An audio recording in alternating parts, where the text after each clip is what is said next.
Hi everyone, it's great talking to you today. My name is Mike Ossowski and I work for a company called GetResponse. I've been professionally engaged with marketing automation and email marketing for the last 13 years of my career. And together with GetResponse, with our platform, with our product, we've been helping marketers and brand across different regions to basically speaking, design and execute more effective digital marketing campaigns. Today, I want to talk to you a little bit more about hyper-personalization and how it can be used together with multi-channel marketing to increase the return on investment of the campaigns that you are orchestrating. So before we're going to be doing that, I just want to make sure that we are simply speaking on the same page when it comes to the agenda. So we're going to be covering four areas today, talking about hyper personalization. So we're going to start from segmentation. Then I'm going to walk you through lead scoring and tagging. Then we're going to talk a little bit more about AI technologies. And finally, we're going to wrap it up with multi-channel marketing. So I just want to make sure that throughout every single one of these sections, you're getting a lot of effective, proven, and very practical, pragmatic strategies which you can use in your campaigns. So first of all, what is hyper personalization? All right, so let's start with the definition. The definition is extremely clear. Hyper personalization, it's not a buzzword, it's actually a very tailored experience that your brand, your company can actually deliver to your customers, right? And that personalization can be basically you're using a lot of different data sets. All right, so it can be the information that customers leave with you throughout different forms. It can be the information that you gather about them within the email campaign or on the website. It can be also information that is actually, let's say, produced and generated through different AI algorithms, such as product recommendations. Why is it even important? All right, because this is the next question that we should try to answer before we're going to be talking about those techniques. Well, first of all, the data is extremely clear. Customers who are getting a personalized, tailored communication from brands are simply speaking more likely to buy from them. And that is 76% of all the respondents surveyed by the McKinsey Group. But that's not only it. Second of all, these customers are also more prone to purchase more in the future. So if you deliver a personalized, a tailored experience to them, they're going to make more repeat sales purchases in the future, right? And finally, last but not least, 78% of respondents of that survey have actually declared that brands that deliver a personalized shopping experience will be referred, will be recommended by the consumers to their family and friends. So a lot of data to actually back it up. And I just want to make sure that, today we're talking about strategies which are really impactful when it comes to the ROI, which is, of course, extremely important, especially, in terms of, strict marketing budgets and making sure that every single dollar that you spend on your campaigns is actually producing the right result. So let's move on to those techniques, right? We're going to start with advanced segmentation. And advanced segmentation, again, from the very definition, is delivering a message, a campaign to a carefully selected group of marketing contacts, to a carefully selected group of consumers, right? So advanced segmentation, this is not something new. This is something that has been with us for the last, I would say, couple of years. Still, we see that a lot of brands are still struggling with delivering the right segmentation experience to their consumers, right? So we can basically think of multiple examples in how you can use segmentation to deliver a personalized experience. First of all, you can use the demographic data to make sure that the messages which you send out are including the products that your customers are most likely to buy. As you can see, here are two very good examples of beautifully looking emails with the open rates between 25 to 30% and very high click-through rates from 6.4 to 7.3%. And the demographic data which is used here, which you can also use, can be based on the gender, it can be based on the geolocation, it can be also based on the past purchase history, right? So the demographic data is the first data set. So very often is also the easiest to start with if you want to go with the advanced segmentation in your campaigns. So the second technique on which we're going to be focusing when it comes to advanced segmentation is using the derived data. Using the derived data is basically speaking predicting your subscriber, your marketing contact behavior, right? And to do this, you can look at some previous engagements, some previous data points, some previous patterns on how they were actually interacting with your communication, and use that to forecast how they're going to interact with that communication in the future, right? Which can have a very let's say impactful decisions on the which sort of call to action you're going to be using in the email, what sort of images you're going to be including in your email template, right? So what you can see on that slide is an example from an online furniture business. This is a company called Celsi who's been using GetResponse and that's been actually utilizing the derived data to enrich their segmentation. They've been also using some historic purchase data to make sure that all of the items and all of the products within the email campaigns that they are sending is used for a very personalized, tailored, advanced segmentation, right? So the first technique, demographic data. Second technique, derived data. Some other examples to use the derived data in your advanced segmentation is basically speaking targeting the existing customers. You can also use it to communicate with those that have not made a purchase yet. You can also try to find and identify that key group that is spending the most amount of money within your business, right? So the champions and the most valuable customers. You can also use it to create a segment of returning customers who have bought from you multiple times in the future, right? So they are the repeat customers, or finally, customers who haven't bought from you, let's say in a very specific amount of time. So we call them the inactives, right? Some call them the dormant subscribers, the dormant contacts. So this is the group of people that, for an example, have not made a purchase within the last 90 days, right? So these are really practical, really pragmatic ways on how we can utilize the advanced segmentation. Let's move forward because we have actually a lot to cover today, and let's talk a little bit more about lead scoring and tagging. And this is actually tracking and rating subscriber actions and assigning labels to your database. That is like the technical definition. But what lead scoring and tagging is actually about? I would say that in a very easy definition, this is a technique of learning more about your subscribers, learning more about your customers without asking them directly specific questions about their preferences, and using that data which you gather to label them, right? And put them in certain groups, put them into certain segments, put them into certain some micro communities of subscribers. Let's basically call it this way. Now, if you're gonna look at that slide, we are showing, let's say, two different elements of a marketing automation workflow in GetResponse. The one on the left is using lead scoring, and you can see, the first action point with a question: was any newsletter link clicked? Right. So this is a very practical step, which practically anybody can implement in their marketing campaigns. And if any of these links within any of your campaigns that you have been sending out is clicked, you can add, for an example, 10 points, as you can see on that slide, to your contacts. If they have not clicked any link, you're going to subtract the 10 points, right? At the end of the day, you're going to end up with a list of the most engaged contacts, of the most engaged subscribers, and you're going to be able to rate them by the score that is assigned to every single marketing contact. The second strategy on the right, this is tagging. So again, you can see the same action point at the very beginning of the workflow. And again, it says when any newsletter link is clicked, right? And in terms of the negative scenario, you are assigning a certain tag, which is basically full campaign. Then you wait for 2 days, and then you send them a reminder.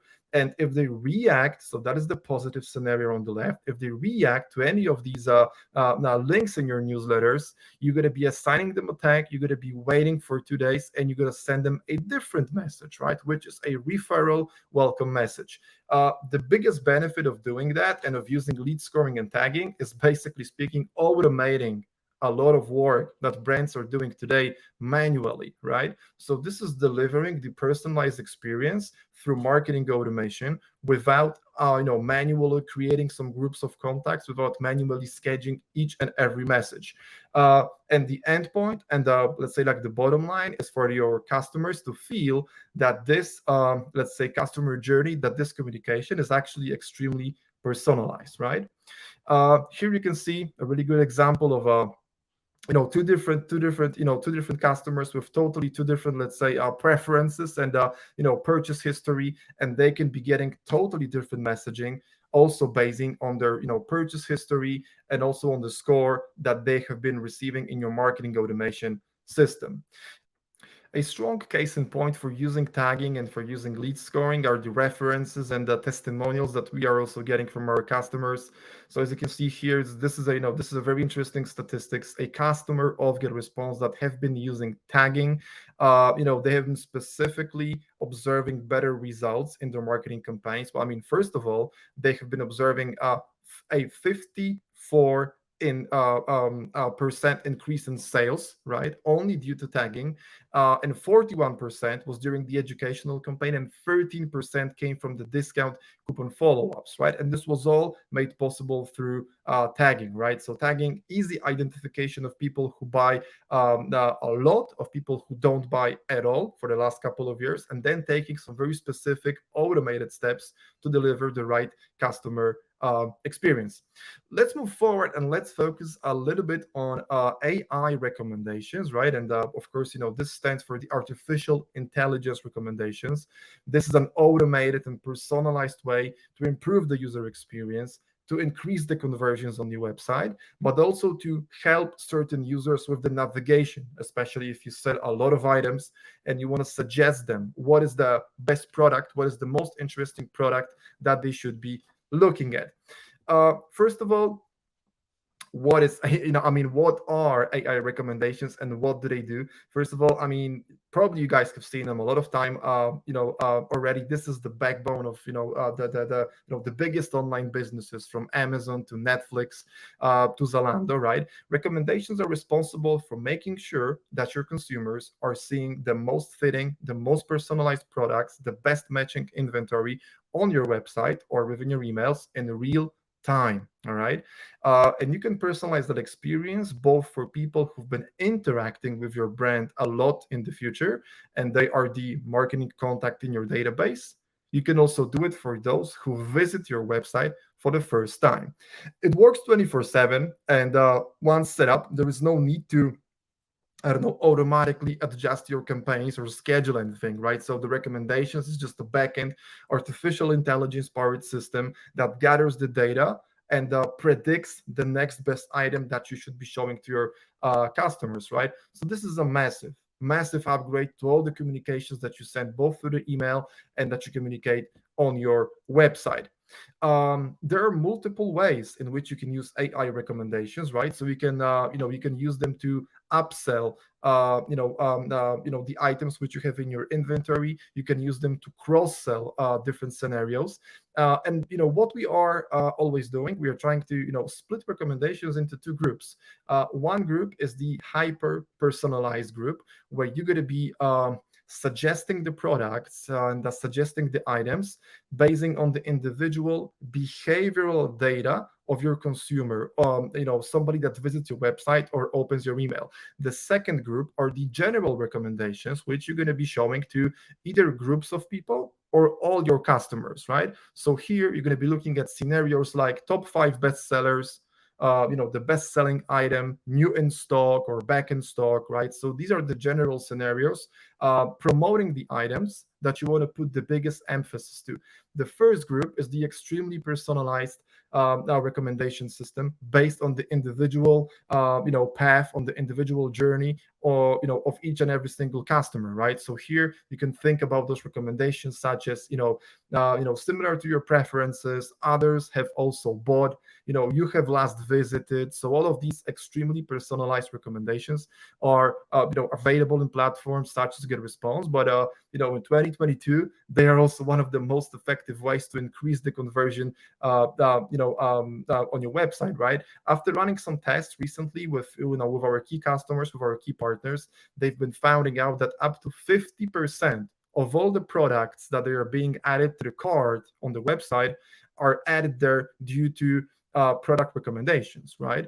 Which can be delivered, as you can see on that slide, both as a point of a mass email, mass campaign, or directly on your homepage, but they can be also used as an element of a marketing automation workflow, right? So when an item is abandoned in the cart, you want to send an abandoned cart email, but you don't want to make it too generic, right? You want to include the item that has been left in the cart, but also, let's say, 4 additional items that are extremely similar to it, right? So at the end of the day, the end goal is that the customer doesn't buy one product, they buy at least 2 products, right? And this is something which they're doing. There's a lot of data backing this one up, and we've been seeing, and we've been seeing some surveys that people who are targeted, let's go this way, by the recommender systems are likely to spend up to 70% more than the users who are just kind of simply speaking going to your website and putting the product into the cart.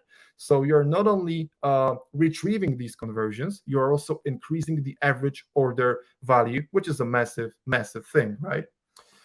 Last but not least, we're going to be focusing on the multi-channel marketing, and the multi-channel marketing is of course a wide notion, right?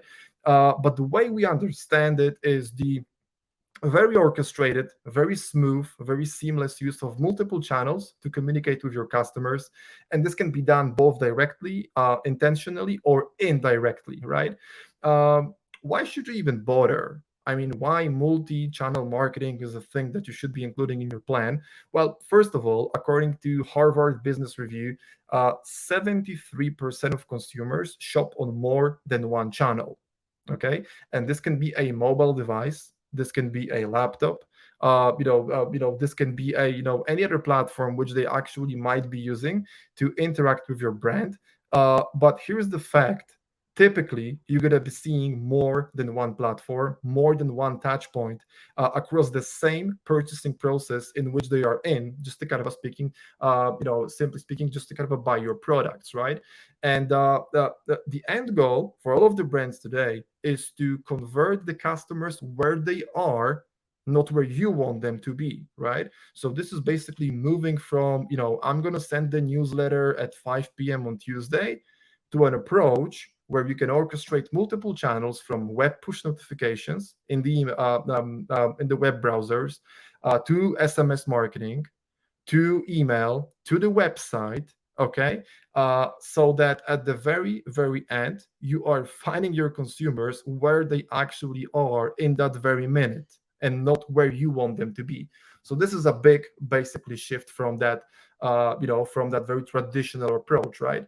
The core communication channels that are, basically speaking, most effective in terms of the ROI, first of all, the good old email marketing with still the unbeatable return on investment statistics. Now 3,800% ROI, which means that for every single dollar that you spend, that marketers spend on the email marketing channel, they get $38 in return, right? And this is an unbeatable statistic for a year. And it hasn't been challenged by any other, let's say, channels such as social media, mobile, or push.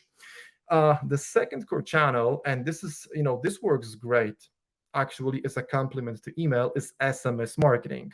SMS marketing campaigns, they, first of all, they produce massive engagement. Okay, because the SMS marketing channel, for the SMS messages, you're going to be seeing the open rate of 98% plus. which basically means that almost every single text message which is being sent out is opened, right? So you're looking at a massive engagement.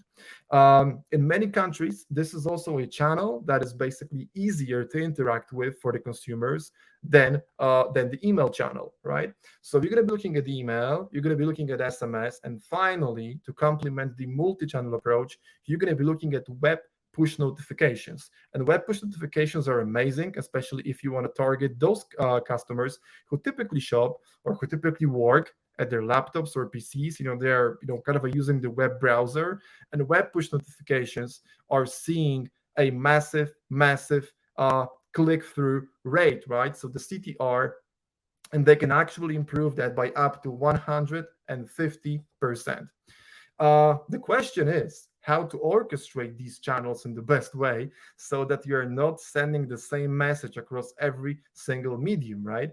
I think that the way to do it is, of course, using marketing automation. So those intelligent workflows, as you can see here on the left, and they will help you to ensure that the communication which you're sending out is not repeatable and that it doesn't actually overlay, right? So of course, this is impossible to achieve if you're using, let's say, 3 different tools, one for email, one for SMS, and the other one for web push. You want to be using one technology, one platform to basically maintain and keep your database in one place, the whole list of your marketing contacts, and then have 3 different tools, 3 different measures to actually interact with them. And marketing automation actually does it best.